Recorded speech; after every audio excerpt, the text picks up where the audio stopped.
नमस्कार, मैं हूं दीपाली राणा। आप देख रहे हैं कमोडिटी कॉल और बात करेंगे कमोडिटी मार्केट के पूरे प्राइस एक्शन की। लेकिन सबसे पहले फोकस करेंगे सोने पर, क्योंकि यहां लगातार रिकॉर्ड बनते हुए दिखाई दे रहे हैं। आज भी एमसीएक्स पर जून वायदा 97,000 के करीब पहुंच गया है। वहीं जीरे में लगातार तीसरे महीने तेजी का मोमेंटम देखने को मिला है। बात करेंगे इन्हीं मोमेंटम डेवलपमेंट्स पर और सबसे पहले गोल्ड पर ही फोकस करेंगे। चौलास हेरिटेज ज्वेलरी के फाउंडर चौला पटेल हमारे साथ बनी रहेंगे और साथ ही मीट ट्रेडर्स के ओनर किशोर शाह आगे हमारे साथ होंगे। स्ट्रैटेजीज पर बातचीत करने के लिए एलकेपी सिक्योरिटीज के वीपी जतिन त्रिवेदी भी हमारे साथ बने रहेंगे।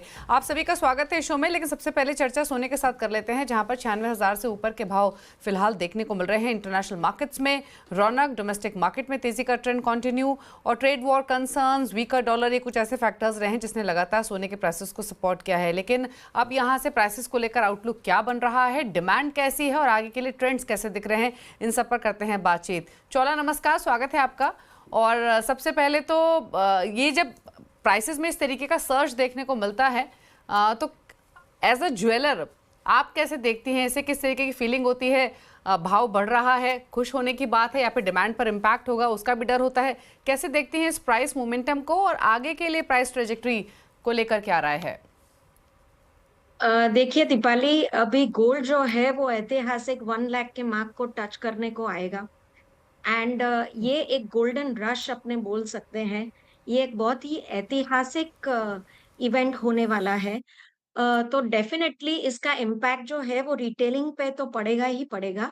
एंड गोल्ड में जो बाइंग है उसमें स्लो डाउन अभी देखने को मिल ही रहा है। तो अभी जो क्लाइंट है, जो कंज्यूमर है, वो थोड़ा कन्फ्यूज़्ड है कि ये गोल्ड यहाँ से बढ़ेगा कि फिर एक करेक्शन आके कम होगा। तो डेफ़िनेटली गोल्ड कंज़म्पशन में रिटेलिंग के हिसाब से तो स्लो डाउन काफ़ी देखने को मिल ही रहा है। आई थिंक गोल्ड 1 लाख के मार्क को अगर टच कर गया, तो ये देखने लायक होगा कि गोल्ड के बाइंग पे आगे कंज्यूमर क्या रिएक्ट करेगा। अच्छा, ये बताइए, जो भी अभी फुटफॉल्स हो रहे हैं, जो भी कंज्यूमर्स आ रहे हैं, किस तरीके के सवाल उनके मन में? क्या अभी रुक रहे हैं वो खरीदारी करने से पहले? क्या ये एंटिसिपेट कर रहे हैं कि शायद थोड़ी प्रॉफिट टेकिंग आ जाएगा, भाव थोड़ा नीचे मिल जाएगा? इस तरीके के विचार हैं कंज्यूमर्स के मन में? हाँ, बेशक क्लाइंट और कंज्यूमर अभी आ रहे हैं, लेकिन इतना बाइंग नहीं हो रहा है फ्रैंकली स्पीकिंग। वो लोग वेट एंड वॉच की सिचुएशन में है, वो देख रहे हैं कि गोल्ड के प्राइस का क्या हो रहा है। अगर एक करेक्शन आ जाता है, तो वो लोग गोल्ड के प्राइस का डाउन होने का भी वेट कर रहे हैं। तो डेफिनिटली कंज्यूमर्स कन्फ्यूज़ सिचुएशन में आ रहे हैं, लेकिन इतना बाइंग में इंडल्ज नहीं कर रहे हैं, फॉर श्योर। Okay, okay. अच्छा, अगर हम पिछले साल से तुलना करें या फिर, क्योंकि जनवरी स्टार्टिंग तक भी डिमांड ठीक-ठाक थी, उसके बाद से हमने ड्रॉप ऑब्जर्व होते हुए देखा है। जैसे तेज़ी से ट्रंप ने कामकाज संभाला है, ट्रेड डेवलपमेंट्स हुई हैं, टैरिफ डेवलपमेंट्स हुई हैं और सो कॉल्ड सोने में हमने एक अच्छी बाइंग इमर्ज होती हुई देखी है। अगर हम पिछले 6 महीने पहले के आंकड़े देखें, उससे कंपेयर करें, कितना ड्रॉप डिमांड में, सेल्स में देखने को मिल रहा है? अ, आप अगर गोल्ड की के ड्रॉप की बात कर रहे हैं, तो आई थिंक एक 10 टू 20% ड्रॉप से भी ज़्यादा देखने को मिल रहा है। अभी कंज्यूमर में बाइंग बहुत ही कम हो रही है और गोल्ड हुँ। का जो आप अगर देखें ट्रेड वॉर के चलते हुए बिटवीन यूएस एंड चाइना, तो चाइना कंसिस्टेंटली गोल्ड बाइंग कर रहा है अभी। चाइना का आप गोल्ड रिजर्व देखो तो 2292 टन्स का है और हुँ। बहुत फास्ट पेस से चाइना गोल्ड बाय कर रहा है। अभी ट्रंप ने भी स्टेटमेंट दिया हुआ है कि the one who has gold makes the rules. इसका मतलब ये हुआ कि जिसके पास गोल्ड है, वो रूल्स बनाएगा। तो ये सब चीज़ें हुँ। इशारा ये कर रही है कि गोल्ड का प्राइस अभी बढ़ेगा। पर पूरा इकोनॉमिक सिचुएशन को देखते हुए क्लाइंट अभी एकदम कूल एंड काम और वैसे भी अभी जो शादी की सीजन है वो स्लो डाउन है। जून जुलाई से हुँ। शादी की सीजन पिकअप होगी, तो कंज्यूमर के पास भी हुँ। वो वक्त है, वो टाइम है to take a stand by और सोचने के हुँ। लिए कि हम क्या करें, अभी बाय करें कि हुँ। वेट करें। हुँ। पूरी सिचुएशन को एक बार स्टडी करें और हुँ। एसेट बेस्ड गोल्ड में बाइंग अभी ज़्यादा हो रही है, इन्वेस्टमेंट के तौर पे करेक्ट। बाइंग ज़्यादा हो रही है हुँ। Rather than gold as a as a set या गोल्ड वेडिंग के लिए बाइंग, उसके हिसाब से बहुत ज्यादा ओके। कम है। हाँ, बिल्कुल इन्वेस्टमेंट बाइंग हो रही है, लेकिन नेसेसिटी बाइंग कहें, गिफ्टिंग बाइंग करें, वेडिंग बाइंग आप करें तो वहाँ पर डेफिनेटली इम्पैक्ट देखने को मिल रहा है। अच्छा, एक लास्ट क्वेश्चन चोला, मैं लेवल्स पर अगर आप चाहें तो मैं कमेंट लेना चाहती हूँ। आपने कहा लाख रुपए के भी दूर नहीं है और 1 लाख के नज़दीक तो हम पहुँच ही गए हैं, बहुत ज़्यादा दूरी नहीं है। इंपॉर्टेंट ये है कि हाल फिलहाल में जो भी ब्रोकरेजेस, ग्लोबल ब्रोकरेज हाउसेस के टारगेट्स आए थे वो भी अब हासिल हो गए हैं। ये लग रहा था अब से 15 दिन 20 दिन पहले तक भी कि शायद अब यहाँ पे गोल्ड थोड़ा थमेगा, थोड़ा सा मौका देगा एंट्री करने का, लेकिन गोल्ड ने किसी को ऑब्लाइज किया नहीं जिस तरीके का मोमेंटम रहा है। मैं सिटी की एक रिपोर्ट पढ़ रही थी जहां पर उन्होंने कहा कि अगले 3 महीने में $3500 तक भी इंटरनेशनल मार्केट्स में भाव छू जाएगा, यानी मौजूदा अगर 3400 के आसपास का भाव है $100, क्योंकि चाइनीज इंश्योरर्स की तरफ से बाइंग हो रही है, सेफ हेवन फ्लोज तो हैं ही, टैरिफ रिस्क के बीच में ये सब फैक्टर्स प्ले करेंगे।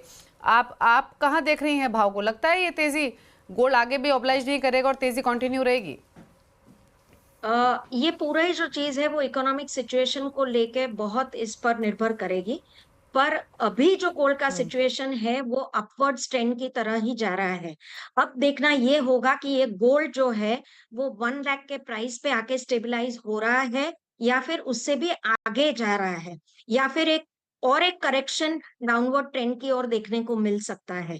तो ये सारी चीजें हैं जो अभी जो चाइना और यूएस का जो हो रहा है उसमें उसमें क्या डेवलपमेंट होगा, उसके हिसाब से आई थिंक गोल्ड का प्राइस फ्लक्चुएट होगा। पर अभी तो गोल्ड अपवर्ड ट्रेंड में ही जाते हुए दिख रहा है। अभी गोल्ड किसी को ओके, ओब्लाइज करने के मूड में नहीं है। बिल्कुल गोल्ड ऑब्लाइज कर भी नहीं रहा किसी को। और ये देखिए आपकी स्क्रीन पर ग्लोबल ब्रोकरेज हाउसेस के टारगेट $3700, गोल्डमैन सैक्स कह रहा है, डॉइचे बैंक $3700 की बात कर रहा है, सिटी का भी हमने जिक्र किया ही, डेवेरे ग्रुप का $4500 तक के भी टारगेट हैं 2025 के लिए। तो ये काफ़ी बुलिश टारगेट्स यहाँ पर हाउसेस की तरफ से आते हुए। अच्छा जतिन, आपकी राय क्या है सोने पर? आपके लक्ष्य क्या हैं, और specially trading point of view से कोई अपॉर्चुनिटी दिख रही है क्या गोल्ड में? दीपाली, अभी देखिए ये जो 3500 के टारगेट्स हैं और जो 3-3 महीने के भी लक्ष्य हैं, वो मुझे लग रहा है कि ये तो अभी $80 to $90 तक की तो डेली ट्रेंड हो चुकी है। सो 1 से 2 दिनों के अंदर भी व्यू पॉइंट अगर ले लो तो $3500 तो ऐसे ही आ जाएगा, अगर जिस तरह से अभी वॉल्यूम्स और जिस तरह से एक्टिविटी इसी हिसाब से गोल्ड का मोमेंटम और ट्रेंड चल रहा है। बहुत ही हाईली मोमेंटम और ट्रेंड में है गोल्ड फिलहाल। और बाइंग ऑन डिप्स की अपॉर्चुनिटी जो है वो बहुत ही कम अपॉर्चुनिटीज है बाइंग के लिए, क्योंकि डिप जो है वो बहुत हार्डली दिखने मिल रहा है। इंट्राडे डिप्स जब भी मार्केट में आ भी जाता है तब तुरंत उसके अंदर बाइंग आ रही है, measure of the fund houses की तरफ से, इंस्टीट्यूशन की तरफ से और बैंक्स की तरफ से। सो ट्रेडिंग वैल्यूज अगर मैं देखूं तो यहाँ पर अपॉर्चुनिटीज जो है वो ब्रेकआउट्स पे ही मिलने ट्रेड करने के लिए मिलेंगी, और जो हाई रिस्क और जो हाई एपेटाइट से जो ट्रेड कर सकते हैं उनके लिए ही ये व्यू पॉइंट रहेगा। 96,300 के आसपास 300-400 पॉइंट की डिप मिल जाती है तो वहां पर एंट्री करने का चांसेस है, क्योंकि ऑलरेडी एक फ्रेश ब्रेकआउट पे चल रहा है गोल्ड जो है वो आज के दिन में। और 95,000 का जो है स्ट्रिक्टली स्टॉप लॉस फॉलो करना है। यहाँ पे छोटे स्टॉप लॉसेस के साथ में ट्रेड करना बहुत ही रिस्की हो जाएगा, इसलिए मैं थोड़ा सा स्टॉप लॉस जो है वो 1000-1200 पॉइंट का लेके चल रहा हूँ। और हायर साइड पे 97,000 से लेके 97,500 तक के टारगेट्स के हिसाब से इसके अंदर बाइंग करके चल सकते हैं। क्योंकि हाई रिस्क ट्रेड है इसलिए स्टॉप लॉस के बिना ट्रेड नहीं करना है। छोटी कॉन्ट्रैक्ट्स के अंदर ट्रेड करें तो ज़्यादा बेहतर होगा अपने रिस्क एपेटाइट के हिसाब से। ओके, चलिए तो बातचीत हुई गोल्ड की। थैंक यू चोला, शो में आने के लिए, प्राइसेस पर, डिमांड ट्रेंड्स पर, इन्वेस्टमेंट बाइंग पर अपने कमेंट्स शेयर करने के लिए थैंक यू सो मच। बात एक सिल्वर की भी कर लेते हैं, जतिन की ही राय लेंगे, उसके बाद हमारे साथ मीट ट्रेडर्स के ओनर किशोर शाह भी बने हुए, उनसे भी करेंगे चर्चा। लेकिन क्विकली एक राय सिल्वर पर, जतिन आपकी तरफ से 1% ऊपर है भाव, लेकिन गोल्ड जैसी आउट परफॉर्मेंस तो यहाँ देखने को नहीं मिली। अब तो prices more of a range bound दिखाई दे रहे हैं। क्या राय आपकी सिल्वर पर इन स्तरों से? दीपाली, पिछले 2 महीनों में सिल्वर ने जो है गोल्ड को फॉलो कम और बेस मेटल्स को ज्यादा फॉलो किया है। हालांकि 50% जो बुलियंस का उसके अंदर अप्रिसिएशन रहना चाहिए, लेकिन सिल्वर का परफॉर्मेंस जो है वो उसको इग्नोर करते हुए बेस मेटल के साथ में ज्यादा चल रहा है। इसके लिए हमने जो सिल्वर को आउट परफॉर्म या इनलाइन परफॉर्मेंस जो है वो गोल्ड के साथ में नहीं देखा है। लेकिन क्योंकि गोल्ड के प्राइसेस होल्ड भी कर रहे हैं और सिल्वर जो कैचअप रैली करता है, ज्यादा करके लीड नहीं करता है कभी भी बुलियंस के अंदर, सिल्वर जो है वो कैचअप के लिए ज्यादा माना जाता है। तो गोल्ड जितना होल्ड कर रहा है उतना मुझे लग रहा है सिल्वर के अंदर अपॉर्चुनिटीज धीरे-धीरे बनती जा रही हैं। 96,000 के आसपास जो है वो अभी फिलहाल ट्रेड करते हुए देखने मिल रहा है सिल्वर। मुझे लग रहा है 94,000 के स्टॉप लॉस के साथ में पोजीशंस होल्ड भी करनी चाहिए। फ्रेश पोजीशंस जो यहाँ पर बना के भी चल सकते हैं 95,500 के अराउंड, 94 के स्टॉप लॉस के साथ में, और 98,500 से लेके 99,000 तक के टारगेट्स जो हैं ये वीक के हिसाब से लेके चल सकते हैं। फिलहाल कोई भी नेगेटिविटी ऐसी दिख नहीं रही है कि सिल्वर के अंदर हावी हो, unless and until base metal के अंदर कोई अंदर और बिकवाली आनी शुरू हो जाए तो ही सिल्वर के प्राइसेस जो यहाँ से जो है वो यू टर्न कर सकते हैं, वरना मुझे लग रहा है कैचअप रैली के हिसाब से सिल्वर के अंदर भी एक बेट लिया जा सकता है। ओके, चलिए, तो ये बात हुई गोल्ड और सिल्वर दोनों की। एक ब्रेक के लिए रुक रहे हैं, लौटेंगे तो बाकी स्ट्रैटेजीज पर तो करेंगे बातचीत, कोई क्वेरीज भी लेंगे, साथ ही बात करेंगे जीरे की। किशोर शाह हमारे साथ बने हुए हैं, जल्द वापस आते हैं एक छोटे से ब्रेक के बाद।